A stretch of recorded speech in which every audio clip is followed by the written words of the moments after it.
হৈমন্তী শুক্লা, যিনি হাজারো গান গেয়েছেন নানা রঙে ঢঙে বৈচিত্র্যে শিল্প সুষমায় জড়িয়ে রেখেছেন সুরের ইন্দ্রজালে।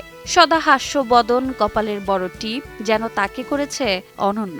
গুণী এই গায়িকা ক্যারিয়ার শুরু করেন ১৯৭২ সালে এবং অসাধারণ গায়কের মাধ্যমে আজও মুগ্ধ করে যাচ্ছেন সঙ্গীত প্রেমীদের। কিন্তু কেন আজও সাত পাকে বাধা পড়েননি, সম্প্রতি জানা গেল সেই উত্তর। এক রিয়েলিটি শোর মঞ্চে ঠিক এই প্রশ্নের উত্তরে হৈমন্তী শুক্লা জানালেন, গান ছাড়া তার কিছুই ভালো লাগে না।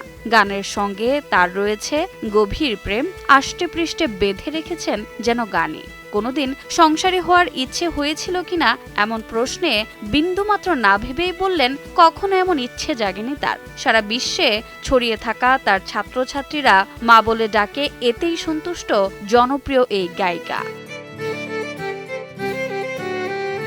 কোনোদিনও কি প্রেমও আসেনি তার জীবনে? হৈমন্তী জানালেন তার প্রেমিকের কথা।